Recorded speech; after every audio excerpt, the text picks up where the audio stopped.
the Primitive Patterns Podcast. It's time to live your mystery.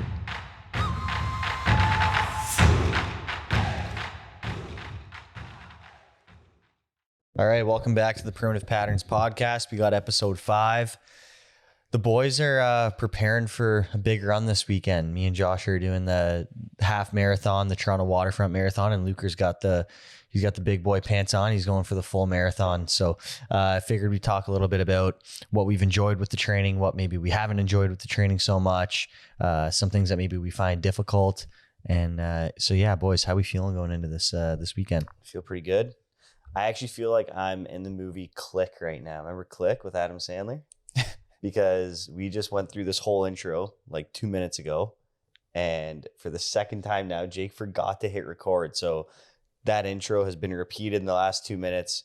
I feel like I'm in Click, but I just had to point that one out again. The last intro, I told the boys quiet sips on the coffee. This is the first time we got coffee in hand. So I said quiet sips, and Luker's hitting a bong over there, but it's all good. How I'm feeling for the marathon, I feel pretty good. Again, I think with where we're at, we've ran pretty consistently over the last year. Not that we're elite runners by any means, but we've ran pretty consistently and decent distances over that year. So preparing for a half marathon, I don't know, that doesn't seem like the most daunting thing. I can definitely say I'm super glad I'm not doing the full. Luke can touch on why he is glad on doing the full, which is the exact reason why I'm glad I'm not doing it, which is Luke's a psycho and he's wanting to hop on that suffer train, and I'm just glad that I'm not hopping on with him. So Luker, you can touch on that if you want. It's not even about that. Like, what I enjoy most is the feeling afterwards. And I feel in the past few years, just having done a few endurance events, nothing crazy. There's people doing way more advanced shit out there. But for the few things that I have done, I just love the feeling of having to push through those real mental battles in your own head of just legitimately wanting to quit and feeling sore and feeling tired and just finding a way to get through it. I think marathon time aside, training, all of that is great, but doing something like that in life, I think just adds to your mind and adds to your ability in any domain of life to just know like, yeah, I'm going to get through it. Yeah, and I think that's like with all of us, none of us are trying to be professional marathon runners or run the Boston. When we did the long swim across Georgian Bay, we were never competitive swimmers, nor did we have the idea of ever wanting to be competitive swimmers. Obviously, there are like health aspects and performance aspects that go along with wanting to train for something like that. But I think you're right. Like when you're finished an event like that, or even like not even like the event itself, but a practice run or a practice swim, right once you're done it and you did have to battle through very, very difficult moments, you feel so accomplished and you do feel like you can tackle hard things outside of running. So like just other hard things that you're going to come across in life. So I think probably for most people that do long endurance events that aren't really trying to be like competitive, you know, like have aspirations of like the Olympics or competing in the Boston Marathon or something along those lines, I think the battle is what most people are looking for. I think even those people, I feel like that's probably what, at least initially off the start, that's what has you coming back for more, right? Yeah. It's not like, sure, maybe, you know, when you hit that PR 10K, but even if you're smashing a 10K run as hard as you can, the best part about that is getting through that struggle and then the feeling like afterwards. You know, like when me and you did our final big practice run, so for the time category that me and you were in for the Waterfront Marathon, me and Jake have to run it at a 5:04 per kilometer. Half marathon at a 5:04 per kilometer or faster. That's like the cutoff time for us. And we practiced with a 20K run 2 weeks ago. Finishing time ended up being 5:01. Yeah, 5:01. And after that run, like the best part of that was just feeling as exhausted as you did, feeling like you just accomplished something great, but also knowing like me and you both didn't want to go on that run that day for whatever the reasons. It was a long day beforehand, but you still did it. You got it done. It was a great feeling. And that's what keeps most people coming back for more, I think. Yeah, for sure. And for anybody that might be listening to the podcast, obviously we're touching on why we decide to engage with events like this and why some people might. for somebody that's listening to this, I might be like, why the fuck would I want to put myself through what these guys are talking about? Like, it just sounds horrible. Like, it just sounds like suffer, suffer, suffer. And then you finish it and there's no big celebration at the end. It's just like, it's done. But if somebody is contemplating getting into long distance events, albeit we are new with it, what would be something that you would tell them as to like why they should do it? I've got two, because I think that the two most important for me, and again, there's so many different reasons to get into it, but these are mine. One, it gives me a really forced amount of discipline every week, and it keeps me in line. Because when I know Saturday that I have to do a really long, hard run in training, I behave myself Friday. I do that run Saturday. I'm feeling really good, chilled out after. I don't really want to do anything Saturday night. And then going into Sunday, I'm focused on recovery and going into the week as well. And then also as a young man, what it gives me a lot of is just confidence in doing something hard. I think there's something built into men and women, but let's go specifically young men because that's what we are. There's something within us that wants challenge and it wants to work through adversity. And a lot of our life in like a modern world isn't that hard. But when you do events like that, it just puts you into that pain cave, into that area where you have to search within yourself and just find that, okay, I'm going to do this. I'm going to get through it. And then when you do, it gives you confidence to know, hey, I got through that. And I can also translate that to so many other areas of my life. Yeah. And I like the first point that you brought up about basically saying how it keeps you more disciplined. And like what we've touched on in podcasts previously is that so many people want to like add so many different things to their life to try to make them healthy, whether it's like a supplement, whatever it might be, a Whoop band, whatever. But you hear a lot of people in the industry talk about like, instead of adding things, subtract them. And I think by the one addition of forcing yourself into a long distance endurance event is going to force you into subtracting things from your life that are actually affecting you in a negative way. Like you said, like if you know that Saturday morning you're getting up and you have to do a 25K practice run, and I mean, it's springtime here in Canada, so it's pretty cold and rainy like a lot of mornings. The chances of you eating like shit and having a couple drinks Friday night will just be eliminated. And the chances of you having a terrible night's sleep and staying up till 1 a.m., that's also going to be eliminated. And the chances of you not hydrating properly, like the list goes on. So yeah, I like that. I think for anybody contemplating getting into long distance endurance events, it's like, one, not only are you going to feel accomplished by it, but you're also probably going to create a lot of healthy habits just because you know what you're doing is going to cause you to live a healthier life. Definitely. It's going to force you into it. Anybody that is contemplating it or is curious as to like, how the hell do you do? And it's, again, we're not even that crazy. Like, talk about our boy Ned Brockman, who announced it last night. What was that? Was that last night? He's running 1,000 miles over the course of 10 days. He was running 160 kilometers a day for 10 days straight. On a track. Right. 408 laps on a track every day. He's estimating it's going to take between 16 and 19 hours. So we're not saying what we're doing is unbelievable or crazy. There's a lot crazier things. But relatively speaking for us, or relatively speaking for a listener that doesn't run at all, it is crazy, right?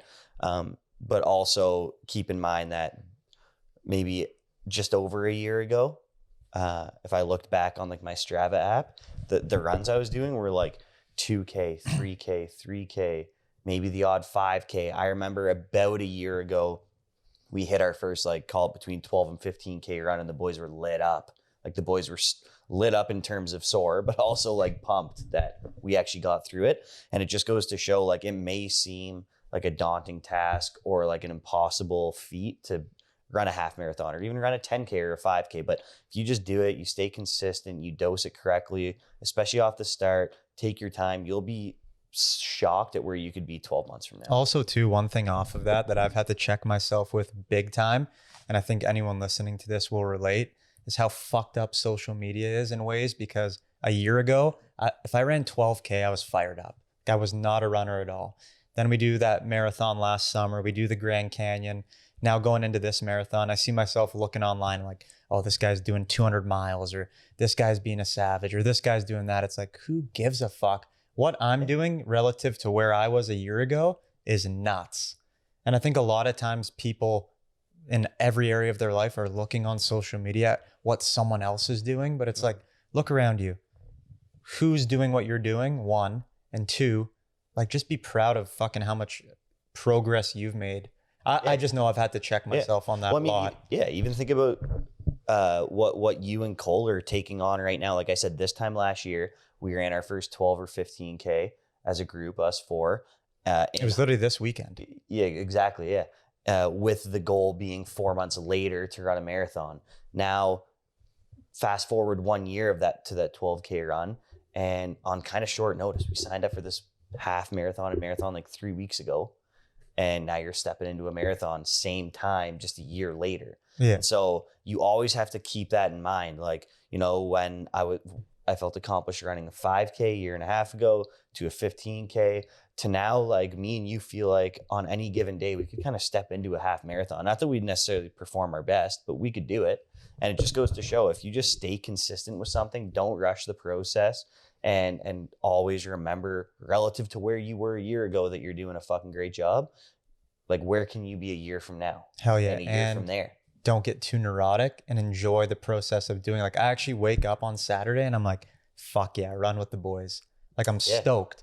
I'm not like, oh, my time was 15 seconds worse per kilometer. Yeah. So if you are going to get into distance events, like for the general population, try to enjoy the process of running and just really make running enjoyable as opposed to beating yourself up that you're 5 seconds slower or whatever, because who gives a shit? That's another thing too, is like doing these long distance events is going to force you to check your ego. Because if you're somebody that like is very, very hard on yourself or is always comparing yourself to others or competing with others in ways that maybe you shouldn't be and wanting to be on the same level as some other people, you try doing that when you're training for a marathon right off the start, and you try like gunning a 5 or a 10K run because you want your time to be better than the guy in your local town who's the head of the run club. Like, you're not going to be training the next day, the next week, or maybe the next month. So it's one of those things where it's like, you do have to check your ego and just take your time with it. Because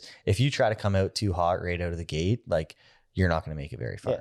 I think that goes for anything in fitness, really. Like, even, you know, if you're lifting and saying, you know, oh, I used to deadlift 350 pounds and that was only a year ago or 6 months ago. So yeah, I'm going to step into a 300-pound deadlift right now. No problem. It's like, yeah, you can do that. But like, just because you can doesn't mean you should. Same goes for aerobic events, right? Like, just because you can get through a 5K run right now at a solid pace, does that mean you should do that? Or does that mean you should check yourself and be like, all right, well, what would be the implications of me going from zero volume to all of a sudden running 15 kilometers a week? Or like, you know, so you got to check yourself just like you do in the gym, you know, that's why you progress over time, progressive overload or whatever, but like you progress over time, same as in running.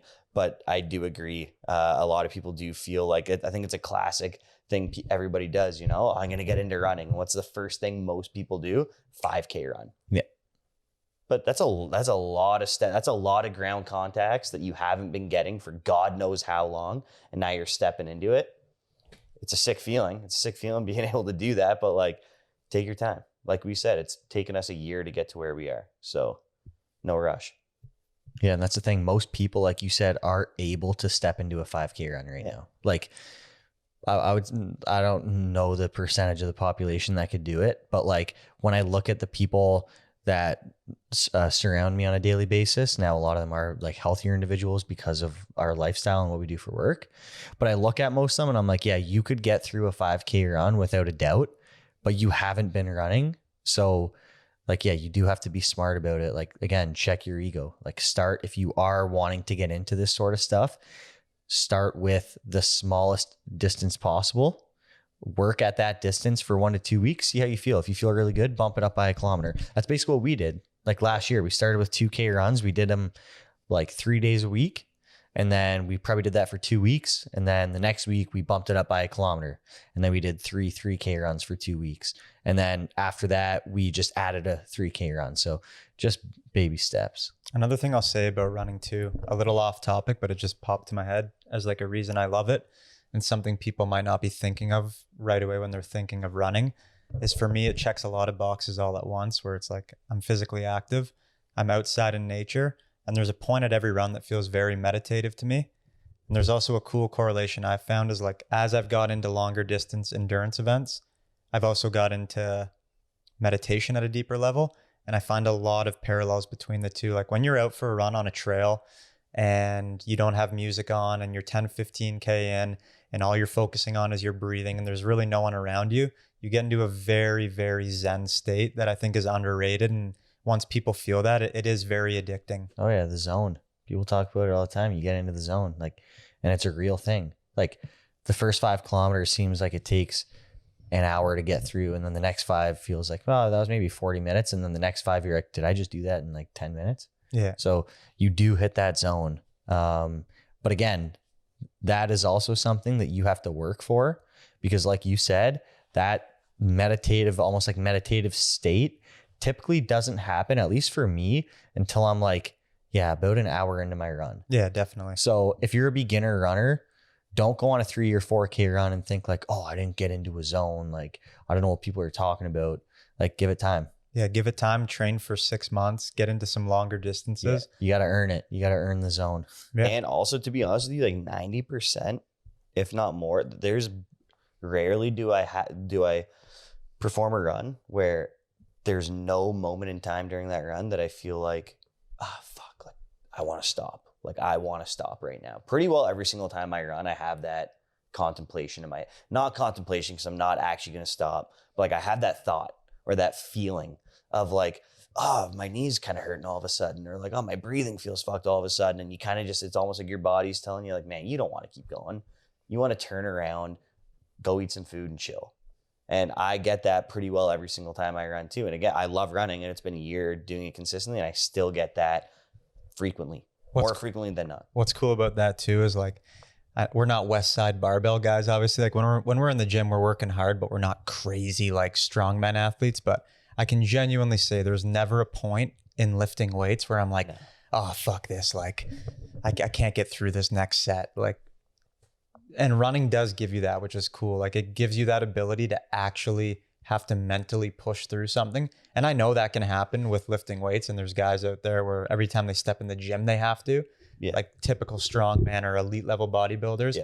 But I'm saying for most people that are just going into the gym, get a little pump on, work your muscles, there's never really a point where you're contemplating quitting. No, because there's like, it's short bouts of work followed by longer, if you're performing high quality training, if your goal is muscle building or strength, it's short bouts of intensity followed by longer durations of rest.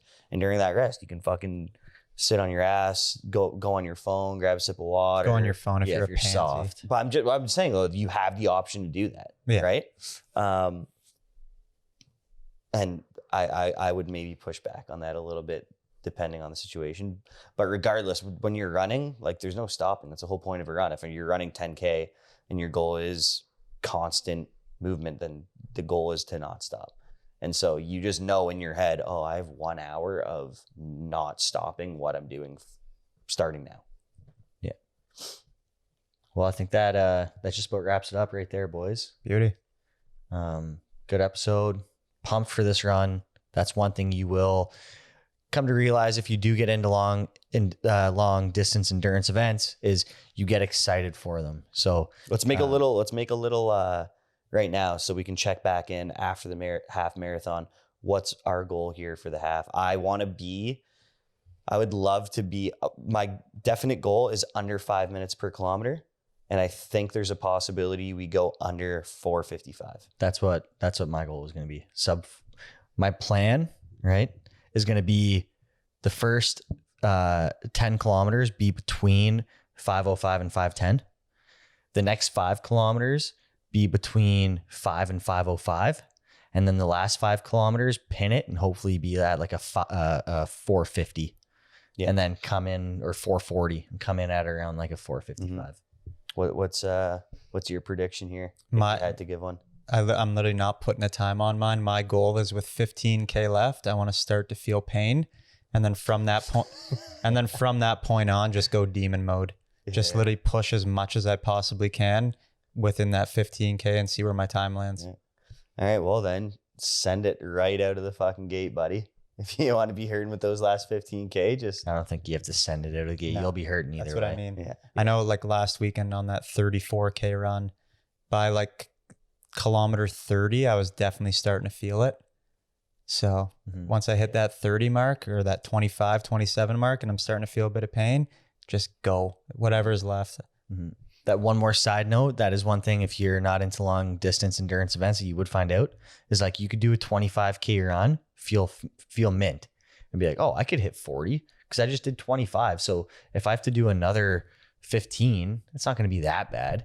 Once you hit that wall when you're running, it's like kilometer 25 feels fine. Kilometer 26 feels fucking terrible. And now you're in the fucking pain chamber until the end. So The hurt locker, baby. that's it. That's what Luke wants. So, and the twins want speed. Also, last thing, because we got to cap it with this because we've talked about it. It's a fucking privilege living where we do that we get to put ourselves into these situations. Like we were laughing and joking in Guatemala, just seeing some of those guys working on houses. And anytime you travel, it's like we are privileged that we get to go, oh, we're going to enter the fucking pain cave in my marathon. Like, yes, you are, but also. Yeah. Don't get me wrong. You're going to be in pain, but you know, you're also doing it Lakeshore in Toronto. You signed up for a marathon. You're going to get a ribbon after, and you're going to go eat a sick meal. So yeah, and you can eat some ice cream sandwiches after. So is it really that hard? You tell me. Yeah.